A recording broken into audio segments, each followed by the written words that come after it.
আমরা কিছু জালিমকে তাড়িয়েছি, এখন জুলুমকে তাড়াতে পারি নাই। আমাদের সমাজে জুলুম আছে না নাই?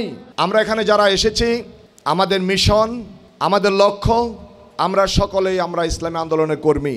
আমাদের লক্ষ্য দুনিয়ার শান্তি, আখিরাতে মুক্তি। আখিরাতে মুক্তি নিশ্চিত করতে হলে একজন মুমিন হিসাবে, ইসলামী আন্দোলনের একজন কর্মী হিসাবে আমার উপর দায়িত্ব আছে।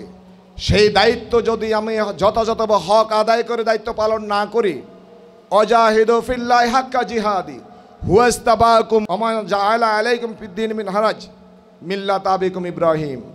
আল্লাহ বলছে জিহাদ তোমার উপর ফরজ করা হয়েছে, তুমি মানুষ হক আদায় করে জিহাদ করবে। এবং আবার কথা বলা হয়েছে হুয়াস্তাবাকুম, তোমাকে বাছাই করা হয়েছে। আজকে কোটি কোটি বনি আদমের মধ্য থেকে আমাকে আপনাকে বাছাই করা হয়েছে।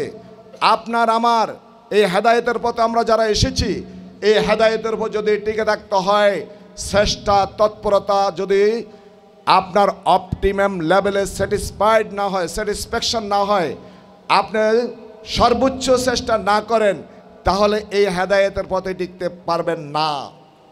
আল কোরআনের কর্মী হিসেবে হেদায়েতের উপর টিকে থাকতে হলে, এই হেদায়েতের উপর মানুষকে যদি আহ্বান করতে হয়, সর্বপ্রথম হেদায়েত হচ্ছে আমাকে হেদায়েতের উপর টিকে থাকতে হবে। হেদায়েত কি? হেদায়েতের পথ কি? হেদায়েতের 1 নম্বর পথ হচ্ছে নিয়মিত দাওয়াত। আল্লাহ রাসূল সাল্লাল্লাহু আলাইহি সাল্লাম দুনিয়াতে যে উদ্দেশ্যে এসেছেন, অন্ধকার যুগ থেকে মানুষকে আলোর দিকে নিয়ে আসার জন্য।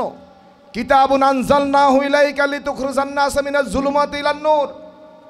আমি কিতাব তোমার উপর নাজিল করেছি, তুমি মানুষকে অন্ধকার থেকে আলোর দিকে নিয়ে আসবে। এটা সূরা ইব্রাহিমের 1 নম্বর আয়াতে বলেছেন, মানুষকে অন্ধকার থেকে আলোর দিকে নিয়ে আসতে হবে। আমরা যে জুলুমাতে ছিলাম, আমরা যে অন্ধকারে ছিলাম, আমরা এক অন্ধকার জগৎ থেকে আজকে আমাদের বাংলাদেশ, নতুন বাংলাদেশে আমরা এসেছি।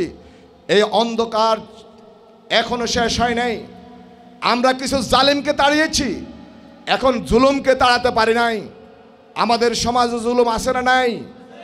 এই জুলুমকে তাড়াতে হলে, জুলুমের শিকড় উপড়ে ফেলতে হলে, জুলুমের সকল শিকড়কে, জুলুমের সকল মূলকে উচ্ছেদ করতে হলে, আপনারা আমরা এখানে যারা আছি, আপনাকে আমাকে জুলুম বুঝতে হবে, হেদায়েত বুঝতে হবে, জালিম বুঝতে হবে, হক বুঝতে হবে।